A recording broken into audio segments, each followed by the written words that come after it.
Алмаз Боксмансдрифт. Артур Конан Дойл. Солнце опустилось за далекие горы Грикваленда, оставив на западном небе лишь несколько ярких полос, которые медленно угасали, меняя цвет от алого к розовому, а затем к глухому серому. Глубокая лиловая дымка окутала Вельт, холмы и ущелья. В сгущающихся сумерках река Вааль легла подобно серебряному змею, извивающемуся среди долин и теснин, пока не затерялась в туманах у самого горизонта. Кое-где вдоль ее русла мерцали и трепетали желтые огоньки, будто золотые подвески на серебряной нити. Они обозначали 20 поселков и городков, раскинувшихся по обоим берегам. Но откуда здесь взяться городам и поселкам? К северу простираются дикие земли Бичуаналенда, где дикарь и дикий зверь все еще ведут свой вековечный спор. Это мрачное царство двуногого убийцы и четырехногого людоеда. К югу лежит бесплодный и суровый край, где вода на вес золота, а сухая выжженная трава едва способна прокормить бродящие по ней отары исхудавших овец. На востоке и западе до сих пор живут 3 племени кафров, которые медленно и угрюмо отступают перед наступающим потоком цивилизации. Почему же люди так легко рискуют жизнью и имуществом в долине реки Вааль? Ответ стар как мир. Их приводит сюда жажда богатства. Из 1000 людей, живущих там, внизу, нет ни одного, кто не надеялся бы, что единственный удар кирки поможет ему однажды вернуться домой богачом и занять почетное место среди знати родного графства. В глазах надежды эти рассеянные лачуги и полуразрушенные хижины кажутся вратами, ведущими к славе, положению и богатству, ко всему, что возвышает человека над равными. Ибо в этой унылой долине, среди грязи и гравия, сокрыто то, что придает величие правителям и красоты женщинам, то, что радует душу скупого и услаждает взор привередливого. Так же верное, как то, что Калифорния — это родина золота, а Невада — серебра, эта дикая африканская долина стала избранным престолом для самого драгоценного из творений природы — царственного алмаза. Кто скажет, какой природный катаклизм привел их сюда, эти сверкающие осколки углерода, рассеянные среди гнейса, полевого шпата и других скромных кристаллических собратьев? Бедный Бур, проезжавший мимо на своей повозке, заметил, как его дети играют блестящим камешком. Пораженный его видом, он взял его с собой в Наталь, где камень признали алмазом чистейшей воды. Весть мгновенно облетела весь земной шар. Это была воистину долина, столь же чудесная, как у Синдбада, где целое королевское состояние можно подобрать, просто наклонившись. Со всех стран, по суше и по воде, пешком, верхом, на легких экипажах и в тяжелых повозках туда устремились искатели богатства. Ни дикий человек, ни свирепый зверь не могли удержать их. И вот уже возникли шахтерские лагеря, вырыты котлованы, и скрытые богатства природы, вырванные из ее недр ради служения беспокойному и алчному человеку. Но где появляются деньги, туда придет и все остальное, даже в самое сердце дикой Африки. Лавка разрастается до крупного магазина, а питейное заведение превращается в отель. Банк, полицейский участок и церковь становятся необходимыми спутниками цивилизации. Так, к описываемому мной времени, поселок Дютойтспен вырос в процветающий город Кимберли, а остальные лагеря, растянувшиеся на 60 миль и более вдоль реки Вааль, явственно хранили следы благополучия. Это и подобало поселению, которое приносило 1 000 000 фунтов и больше каждый год. Предметы роскоши стоили очень дорого, но были доступны. На улицах изредка можно было увидеть сюртуки и фетровые шляпы. Время от времени суровые жители ставили себя выше закона и приводили аргументы с помощью 6-зарядных револьверов или подкрепляли свои слова ножами. Но, несмотря на эти редкие вспышки, Пениэл, Винтер-Раш, Блю-Джекет или Хеброн вовсе не были притонами разврата.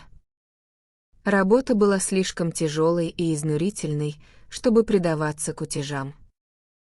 Удачливый старатель мог с большими интервалами позволить себе ночь кутежа и наутро оказаться на дороге, отяжелевшей от виски. Однако необходимость разрабатывать свой участок была слишком острой, чтобы тратить много времени на алкоголь. Порок нетривиально рождается от праздности, а здесь все были заняты делом. Примерно в миле от лагеря Винтер-Раш есть небольшая лощина, или овраг, под названием Боксман-Стрифт. Это всего лишь скалистая расщелина в холме с маленьким ручьем, протекающим по центру. Эту местность неоднократно исследовали, вырыли здесь несколько пробных шурфов, но с таким незначительным успехом, что ее давно забросили как бесполезную. Однако так случилось, что в 1872 году двое англичан, обнаружив, что все остальные участки заняты, поставили хижину в этой одинокой лощине. Благодаря твердому труду или удаче им удалось добиться того, чтобы их разработки окупались. Более того, через год или два они наткнулись на золотоносный гравий и смогли расширить свой участок, а также нанять двоих кафров в помощь. Это были степенные, трудолюбивые люди, скромные в привычках, верные друг другу и привыкшие работать от рассвета до заката 6 дней из 7. В описываемый вечер они оставались в своей яме, копая и промывая породу, пока не погас свет. Тогда старший, Билл Стюарт, неохотно выбрался наружу, протянув мощную руку, вытащил за собой партнера. «Я вот что тебе скажу, Билл», — молвил последний, стройный светловолосый мужчина в самом расцвете сил. «Если мы собираемся копать эту яму еще глубже, нам понадобится канат и лебедка. Для таких гигантов, как ты, это еще ладно, но окажись я один, у меня ушли бы все силы только на то, чтобы выбраться». «Мы заставим Помпи вырубить ступени», — ответил другой. Говоря о глубоких местах, видишь ту трещину в скале? Он указал лопатой на темную расщелину, вилявшую зигзагом по одной из сторон долины. Вот она достаточно глубокая. Я уверен, что она уходит куда-то к самому центру земли, или, может быть, насквозь, прямо к старой доброй Англии. Сэкономили бы на почтовых марках, если бы могли бросать туда наши письма. Да, она очень глубокая, согласился его спутник. В тот день, когда ты уехал в Кимберли, я попытался проверить ее бутылкой из-под пива, привязанной к стосаженной бечевке, но так и не достал до дна. Я опробую пивную бутылку без всякой бечевки, потому что у меня пересохло в горле, сказал Билл Стюарт, закидывая инструменты за плечо. Добыча при тебе, Хедли. Все в сохранности. Тогда пошли, посчитаем все в хижине. Хижина, о которой шла речь, представляла собой квадратный деревянный барак, возведенный по совершенно новым архитектурным принципам Стюартом или Большим Биллом, как его обычно звали в лагерях.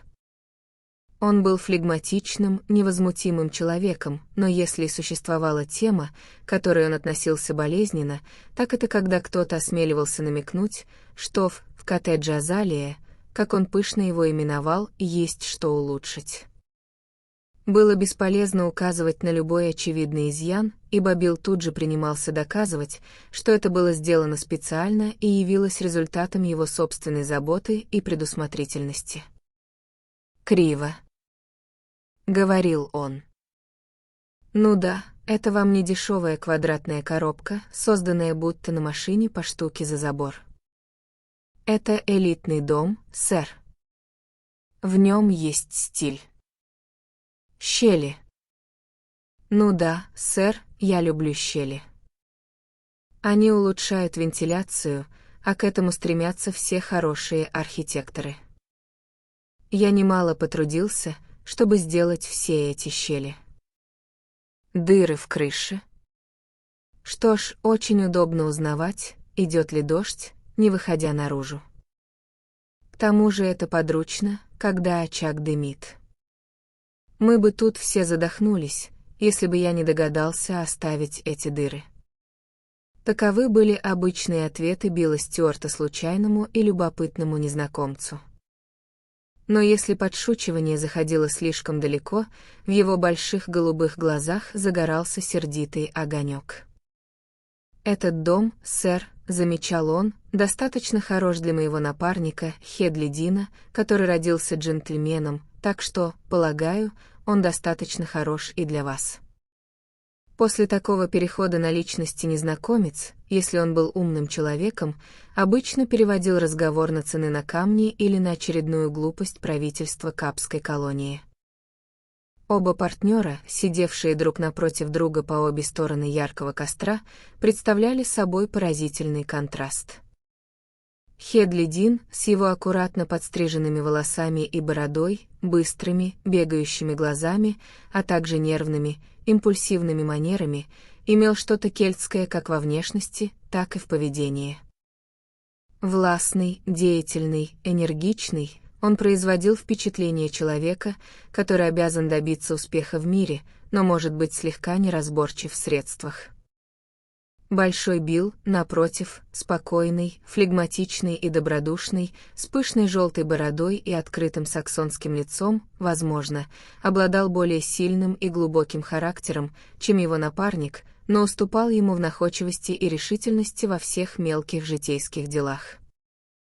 Это превосходство в сообразительности заставляло Верзилу смотреть на другого снизу вверх и уступать его мнению, что выглядело почти комично, учитывая их соотношение в росте и физической силе.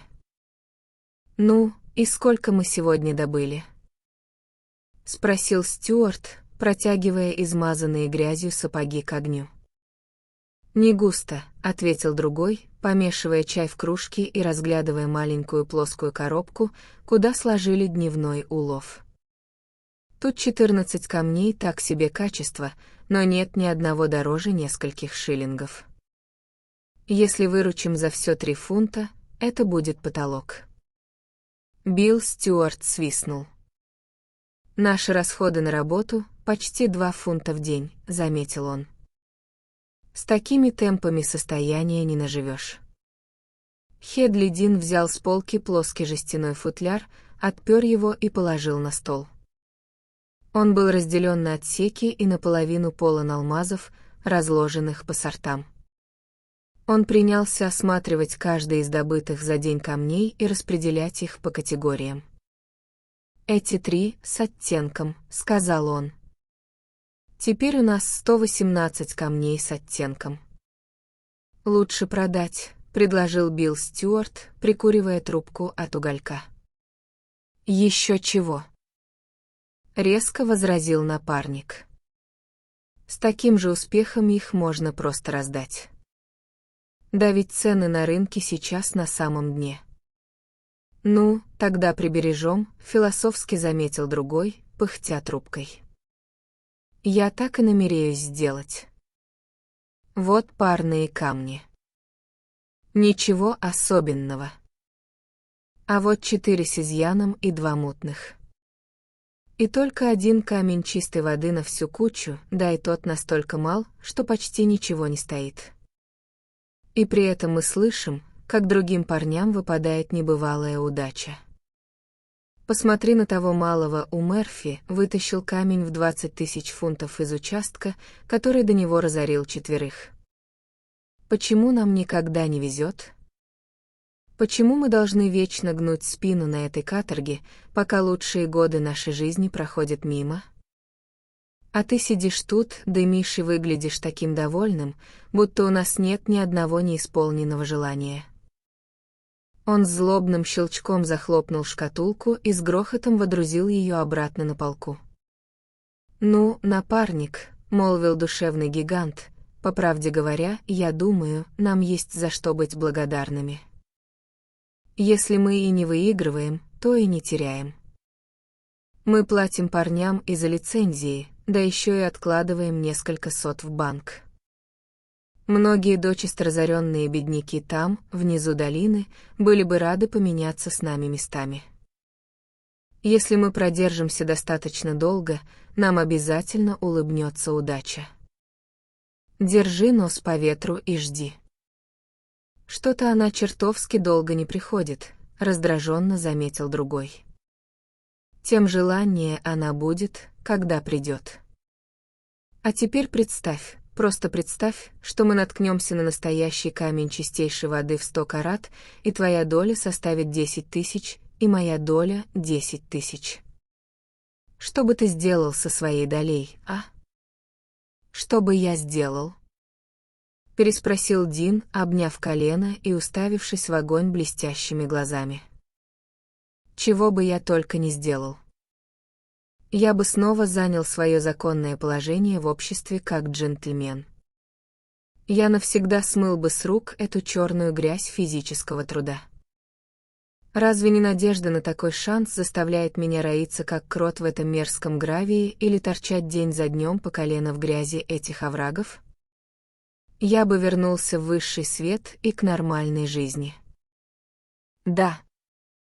Вот в том-то и дело, уныло заметил Большой Билл.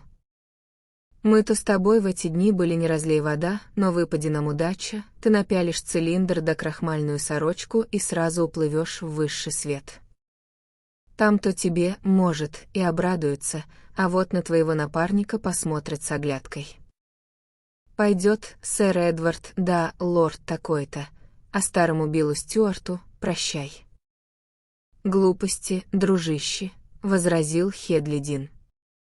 Успех никогда меня не изменит. Мы работали вместе и поднимемся тоже вместе. Вот моя рука. Ну а ты, что бы ты сделал со своими деньгами, выпади нам такая удача? Построил бы дом, убежденно ответил его спутник. Построил бы дом и сам руководил бы стройкой. И обязательно в деревне, в самом уютном и аристократичном уголке Англии.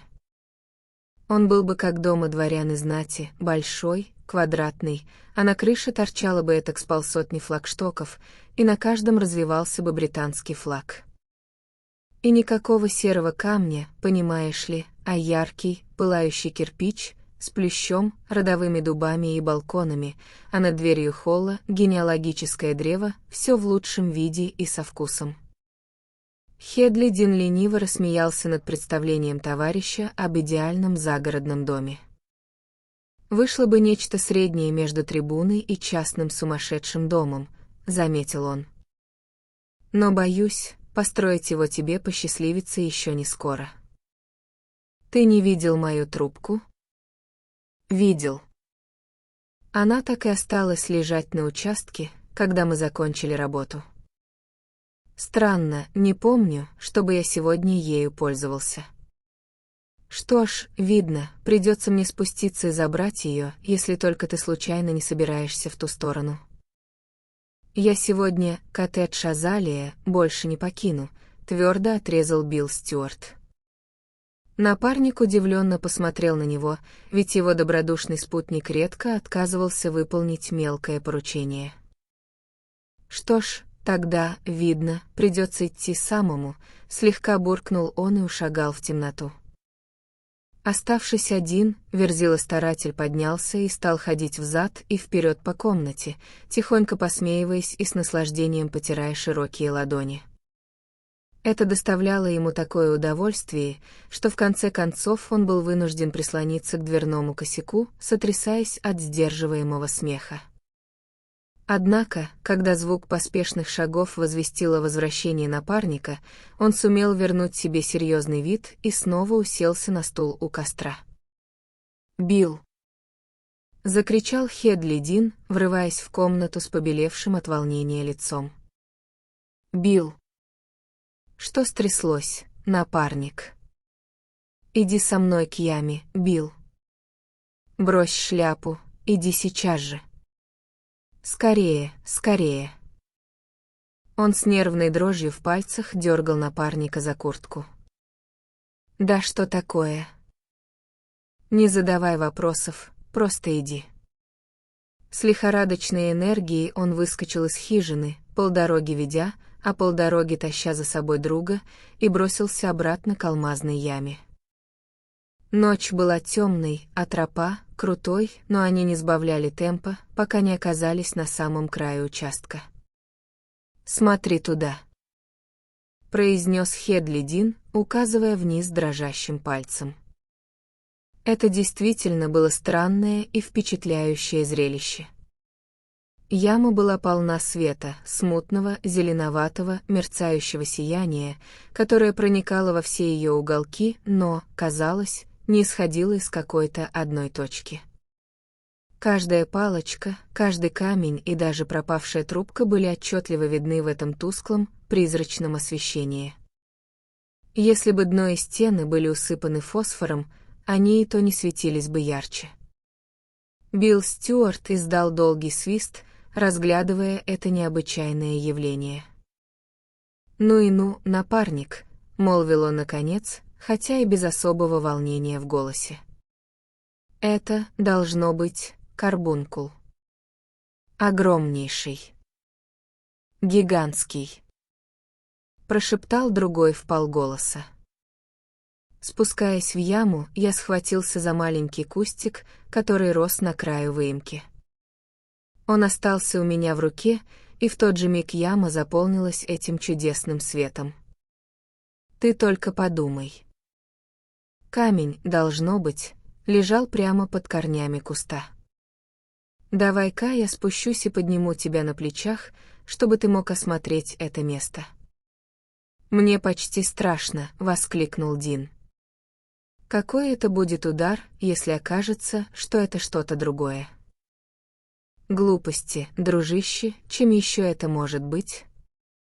В прикровениях всей природы нет ничего другого, что давало бы такой свет, кроме карбункула. Спускайся, и мы быстро вытащим нашего маленького светлячка.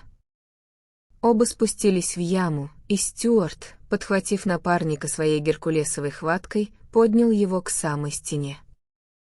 Дрожащими от волнения пальцами Дин ощупал все место, где раньше рос куст, запустив руку в каждую щель и расщелину.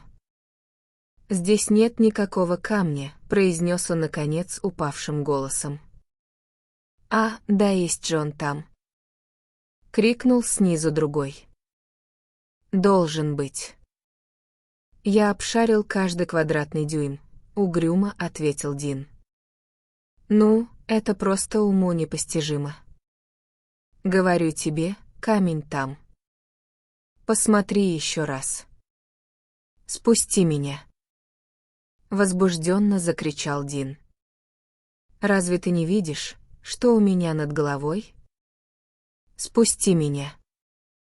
«Да что там такое? Что у тебя над головой?» «Как что, моя тень? Разве ты не видишь ее на стене?» «Ну и что?» — спросил его неповоротливый товарищ. «Если тень вверху, значит, свет идет снизу». Ну, конечно же, он исходит от корней упавшего куста. Каким же я был дураком, что не подумал об этом. Вот куст, да, а вот и камень. Ура! Ура! Он заплясал на дне ямы, держа над головой огромный, пылающий, сверкающий кристалл. «Красавец, правда?» — молвил Стюарт, засунув руки в карманы. Никогда не видел ничего прекраснее. Но есть одна вещь, которую он сделать не может. Он не спасает от простуды, если мы простоим всю ночь в этой сырой дыре. Мы сможем полюбоваться им с куда большим комфортом, если переправим его в коттедж. Этот хладнокровный совет подействовал на взвинченные нервы напарника успокаивающе. «Ты прав, Билл», — сказал он. «Мы должны доставить его в безопасное место». Выбравшись на поверхность, они отправились обратно к хижине, где принялись за более подробный осмотр своей добычи. Камень оказался чуть больше голубиного яйца и обладал ярким рубиновым оттенком, за исключением одной стороны, где виднелось мутное пятно. На просвет он казался удивительно прозрачным, кроме этого единственного места. Хедлидин достал из ящика точные аптекарские весы и взвесил его с величайшей осторожностью и аккуратностью. 114 карат, сказал он. Самый крупный камень, найденный на моей памяти. Небольшой изъян сбоку, но его можно убрать при огранке. Сам по себе он стоит целое состояние. Еще бы! Радостно воскликнул Большой Билл. Пройдут для нас времена жестяных кружек, напарник. Хедлидин спрятал камень в самый глубокий внутренний карман и сидел, погруженный в свои мысли. Его густые брови были насуплены над цепкими, бегающими глазами, а сжатый кулак барабанил по столу. Болтовня напарника пролетала мимо его ушей. Темная мысль закралась ему в голову, и он не стал ее прогонять. Она засела там и быстро разрасталась, пуская корни, пока все лучшее в его натуре не затмилось и не угасло. «Этот камень слишком велик, чтобы продавать его в наших краях», — заметил Стюарт. «Надо распродать все, что у нас есть, и делать стопы в Лондон. Вот где место для дельцов и высоких цен. Тогда ты сможешь сразу вернуться в свою законную сферу, как ты это называешь, а я возьмусь за постройку дома. Но, видит Бог, мы из-за этого не потеряем друг друга из виду. Половину времени я буду жить в Лондоне, навещая тебя в твоей сфере, а вторую половину ты проведешь со мной, гуляя под дубами». Но мрак на лице его напарника становился все гуще, пока без жадности шептал ему на ухо. Он приложил руку к маленькому твердому бугорку, где таился карбункул, и его брови сдвинулись еще суровее, а взгляд стал еще более хищным. 20 000, продолжал Большой Билл, или, может быть, 30 000. Сколько это будет пополам? 2 × 15 — 30. Да, по 15 000 фунтов каждому. И сколько это выходит под 5%? 50 да на 15. Он стал считать по своим огромным красным пальцам, словно переросший школьник, 750 фунтов в год. Каково состояние, а? Да что с тобой такое, напарник? Выпей капельку. Эта встряска оказалась для тебя слишком сильной. Нет, нет, ответил Хедлидин, отталкивая бутылку, которую напарник протягивал ему. Я не хочу коньяку. Однако я хочу представить это дело в правильном свете, чтобы мы точно знали, где находимся, и чтобы не было никаких недоразумений. Мне кажется, ты не совсем верно понимаешь наши отношения в этом вопросе. Конечно, ты прекрасно знаешь, что я хочу, чтобы между нами все было честно, и я ни за что не стал бы пользоваться твоим положением. Да уж, разумеется. Душевно воскликнул Верзила-старатель. И все же, с другой стороны, дело есть дело, даже между лучшими друзьями. Если бы мы работали вместе рабочее время и наткнулись на этот камень, то, разумеется, он принадлежал бы нам обоим в равных долях. Но здесь, как ты понимаешь, совсем другой случай. Переспросил Стюарт. Совершенно другой случай. Это была случайность в то время, когда я вовсе не искал камень и когда тебя не было рядом. Ты ведь понимаешь это, правда? Я уверен, что хочу сделать все по-честному. Предположим, ты нашел бы в ущелье кошелек с золотом, я ведь не мог бы требовать половину только потому, что являюсь твоим напарником. Это было бы дело вне нашего договора. Вот и это дело вне нашего соглашения. Но, разумеется, я не стану мелочиться. Если я получу за камень хорошую цену, ты обязательно получишь свою долю. Я лишь хочу, чтобы ты понял, у тебя нет права требовать ровно половину. Он говорил, отвернув лицо и уставившись в огонь, ибо, как бы он ни облекал свою ложь в утонченное софиство, он был слишком восприимчив, чтобы не чувствовать всей позорности своего положения. Его напарник просидел несколько минут в молчании, которое было гораздо красноречивее любых слов. Тиканье часов кимберлийской сборки и треск огня казались почти угнетающе громкими в этой абсолютной тишине. Наконец Стюарт заговорил медленным, размеренным голосом, совсем не похожим на его обычный веселый тон. «Ты не намерен отдавать мне половину стоимости камня? У тебя нет на него права». О-ха-ха. Никакая физическая боль не вырвала бы у дюжего старателя такой стон, какой выманило это неожиданное предательство. Больше ни единого слова не слетело с его губ. Он надел широкую шляпу, надвинул ее на самые брови и вышел из хижины в ночь.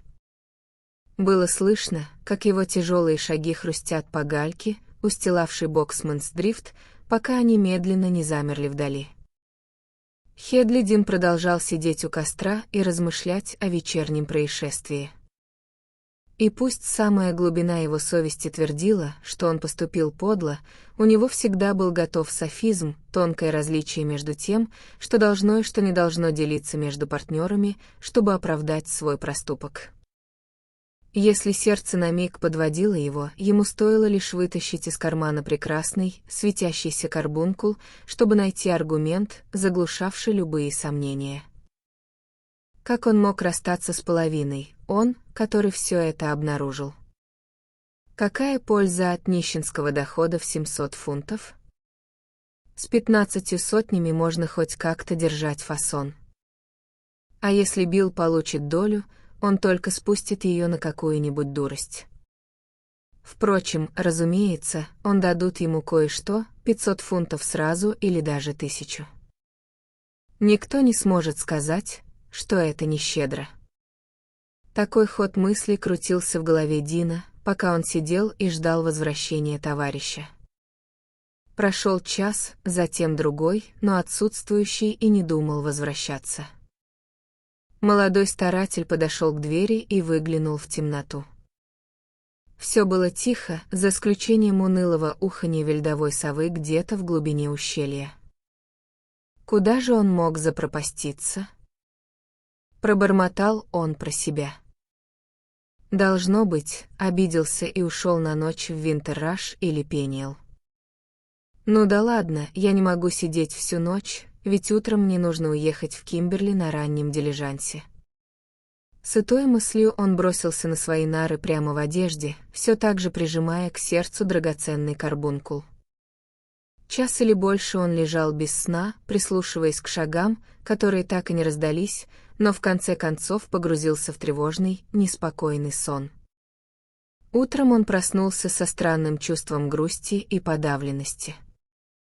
Дверь хижины была полуоткрыта, и сквозь нее дул свежий, колкий воздух ущелья, однако он чувствовал себя разбитым и усталым. Он на миг сел, приложив руку к колбу и пытаясь собраться с мыслями. Какое несчастье стряслось с ним, что он чувствует себя так скверно? Его взгляд упал на пустые нары напротив, где обычно покоилась грузная туша его напарника. Ах да, теперь он все вспомнил. Это было не несчастье, а высшее проявление удачи. Почему же тогда на душе так тяжело? Он никогда не чувствовал ничего подобного, когда был бедным искателем приключений. Он снова вытащил камень из тайника, и его зловещий блеск, поймавший и отразивший чистый утренний свет, снова примирил его с глухими уколами совести. Он решил отправляться в Кимберли на раннем дилижансе, чтобы показать камень эксперту и получить точное заключение о его стоимости. Узнав цену, он первым делом направился бы в Лондон, где и продал бы его. Полный этой цели, он быстро перекусил и отправился вниз по ущелью, держа драгоценный самоцвет в руке. На ходу он подставлял его лучам восходящего солнца и дивился тому, как тот переливался, искрился и сиял. Он был настолько увлечен этим зрелищем, что заметил своего обиженного напарника лишь тогда, когда подошел к нему вплотную. Тот стоял молчаливый и задумчивый возле алмазной ямы, скрестив руки на широкой груди. «Доброе утро, Билл», — молвил Хедли Дин, протягивая руку. «Я долго ждал тебя ночью». Но Стюарт не обратил никакого внимания на протянутую руку. «Если бы кто-нибудь сказал мне», — начал он. «Да что там? Нечего об этом и говорить. Ты все еще при том же мнении, что и вчера вечером». «Что насчет камня?» «Ну, Билл, ты же знаешь законы старателей и понимаешь, что у тебя нет прав на этот камень. Любой тебе это скажет. Чего ты кипятишься? Это чистое дело. К тому же ты получишь 1000, я тебе обещаю. Я как раз еду в Кимберли, чтобы оценить его». «Послушай, Хедли Дин», — произнес Билл Стюарт очень медленно и с расстановкой. «Я знал тебя как честного человека 6 лет, и если бы кто-нибудь пришел ко мне и сказал, что ты ничем не лучше вора, я бы сбил его с ног. Да, вор, вот точное слово, хоть ты и краснеешь от него. Я и сейчас не верю, что это ты поступаешь нечестно.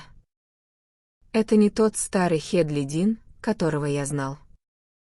Это какой-то злой дух завладел им. Я защищу тебя от него вопреки тебе самому, напарник. Ты не сделаешь того, что станет для тебя позором на всю жизнь. Отдай мне камень». «Что, ты хочешь обокрасть меня силой?» — закричал Дин, так как напарник надвигался на него с очень решительным выражением на невозмутимом лице. «Я этого не потерплю, Стюарт. Убери от меня руки. Отдай камень». «Никогда. Тогда я заберу его сам». И в то же мгновение Верзила-старатель схватил напарника за руку, в которой тот сжимал алмаз. Хедли Дин был куда менее мускулистым человеком, но его нервная энергия и сила воли позволили ему на несколько секунд вступить в борьбу с гигантом. Затем его пальцы разжались, карбункул выскользнул, подпрыгивая по склону долины, канул за край бездонной вулканической трещины.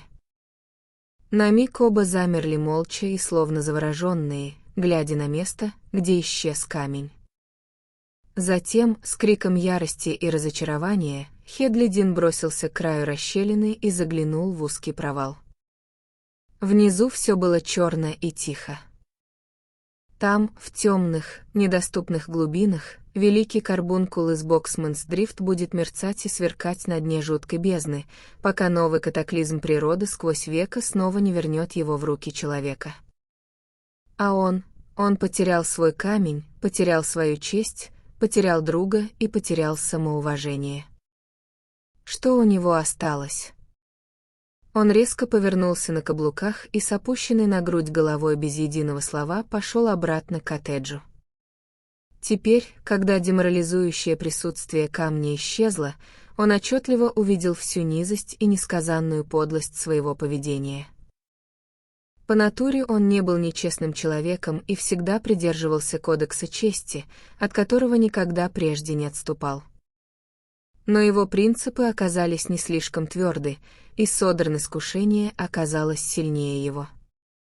Надо отдать ему должное, раскаяние и горечь от собственного поступка были теперь настолько сильны, что полностью заглушили тоску по утраченному богатству. Он оплакивал самого себя, а не камень. Не было такой искупительной жертвы, которую он не принес бы с охотой, чтобы перечеркнуть прошлое и загладить постыдную несправедливость по отношению к напарнику. Все что угодно, лишь бы снова ощутить пожатие его мозолистой руки и знать, что он прощен. Что значит все алмазы Африки по сравнению с собственным самоуважением и дружбой такого человека? Теперь, когда было слишком поздно, он видел это со всей ясностью. Оперев локти о колени и уткнувшись лицом в ладони, он ломал себе голову, пытаясь найти способ доказать свое искреннее раскаяние и исправить содеянное зло. Снаружи коттеджа раздались тяжелые шаги, и в комнату вразвалочку вошел Верзила-старатель. Хедлидин поднялся и встал перед ним с опущенным взглядом и дрожащими губами. «Я даже не знаю, что сказать тебе, Билл», — проговорил он тихим, надломленным голосом. «Я поступил гнусно, постыдно. Камень был, как ты и сказал, словно злой дух, вытащивший наружу все самое худшее, что во мне есть.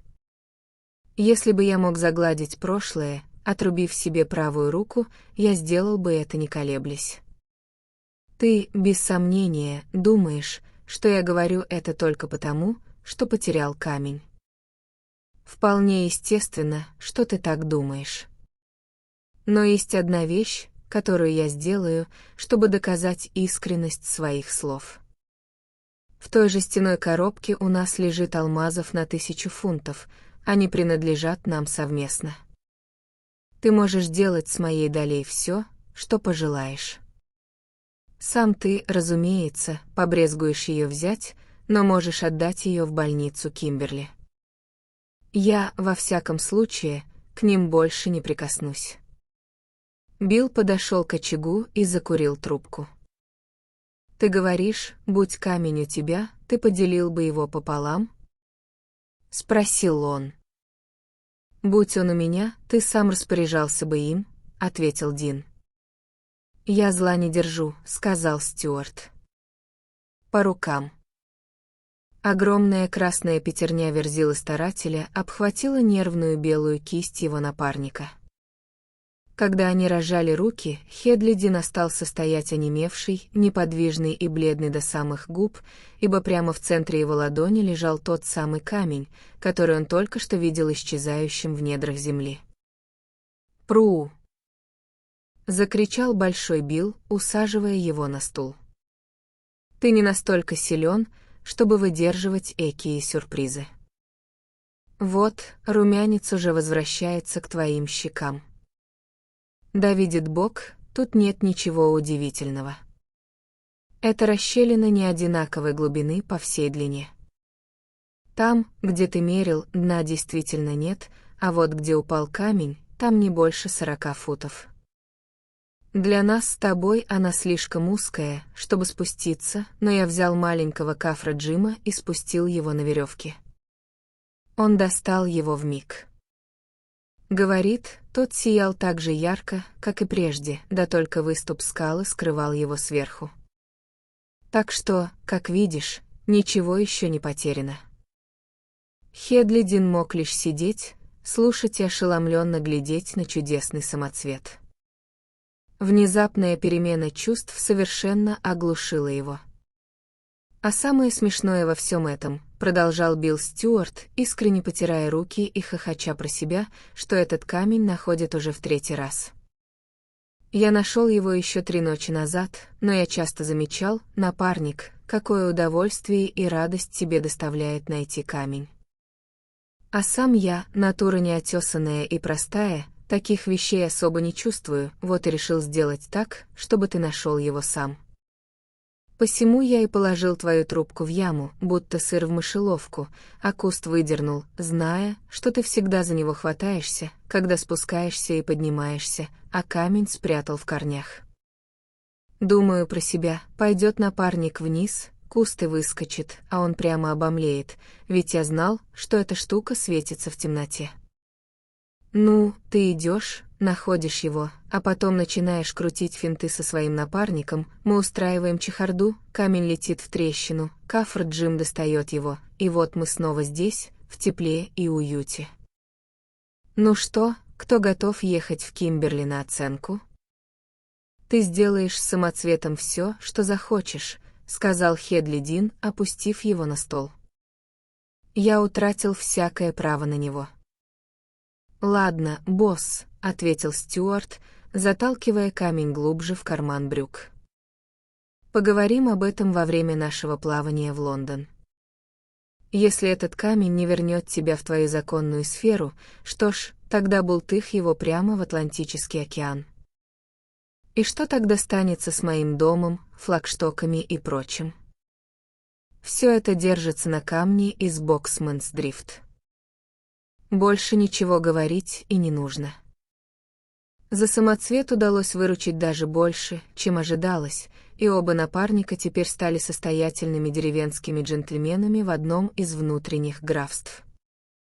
Большой Билл построил дом, который служит источником нескончаемой радости для него самого и вызывает непрестанное удивление у всей округи.